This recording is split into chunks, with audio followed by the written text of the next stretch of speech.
আসসালামু আলাইকুম। Farzana's BCS classroom চ্যানেলটিতে আপনাদেরকে স্বাগতম। আসছে 51 কিংবা 52তম বিসিএস প্রার্থীদের জন্য আমার চ্যানেলটি সহায়ক হতে পারে। সাথে আছি আমি ফারজানা হক, সহকারী শিক্ষক, সরকারি প্রাথমিক বিদ্যালয়। আমরা বিসিএস নিবন্ধন কিংবা প্রাথমিক বিদ্যালয়ের চাকুরির জন্য প্রস্তুতি নিতে গিয়ে প্রথমে যে বিষয়টিতে ধাক্কা খেয়ে উঠি, কি বই পড়ব, বইয়ের কোথা থেকে কোন টপিক পড়ব, কোন টপিক থেকে প্রথম ভালো করে কিছু টপিক আগে মাথায় নিতে হবে, এই বিষয়গুলো আমরা আসলে বুঝে উঠতে পারি না। একসময় আমার কাছেও তাই মনে হতো।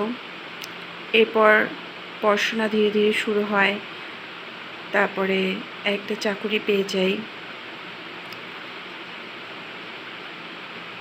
যেহেতু বয়স রয়ে গিয়েছে, তাই নতুন করে আবার শুরু করছি। আপনারা চাইলে আমার সাথে শুরু করতে পারেন। প্রথমে দেখে নিই আগামী সেপ্টেম্বর মাসে আমরা কী পড়ব। ইনশাল্লাহ মাস্টার ইংলিশ গ্রামার বইটি পড়তে আমার খুব ভালো লাগে, তাই ভেবেছি মাস্টার ইংলিশ গ্রামার বই থেকে গুরুত্বপূর্ণ টপিকগুলো হাইলাইট করে পড়ব।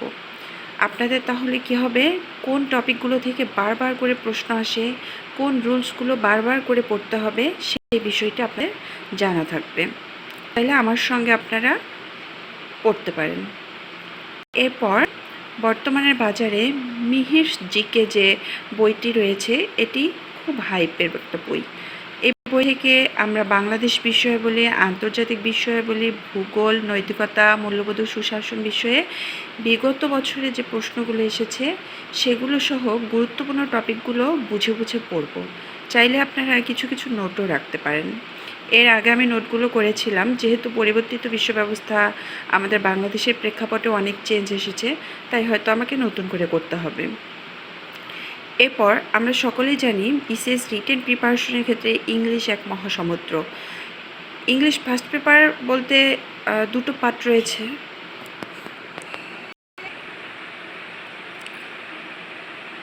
একটিতে রয়েছে প্যাসেজ অংশ এবং অন্যটিতে রয়েছে ট্রান্সলেশন অ্যান্ড এসে। এই যে প্যাসেজের অংশটি রয়েছে সেটাতে 100 মার্কস এবং সেখানে 30 মার্কসে রয়েছে থিমেটিক কোশ্চেন্স, মানে প্যাসেজ থেকে বিভিন্ন রকমের প্রশ্ন থাকবে। প্যাসেজের সঙ্গে মিল না রেখে সেখান থেকে আমাদের ভেবে ভেবে আনসার করতে হবে। আমি এই বিষয়গুলো খুব সুন্দরভাবে নোট ডাউন করে এখানে শেয়ার করব। এরপর ভোকাবুলারির একটা বৃহত্তর অংশ আমাদের ইংলিশ জুড়ে রয়েছে। আমি সাইফুরস স্টুডেন্ট ভোকাবুলারি বই থেকে পড়েছি এর আগে, এখন আবার নতুন করে শুরু করব।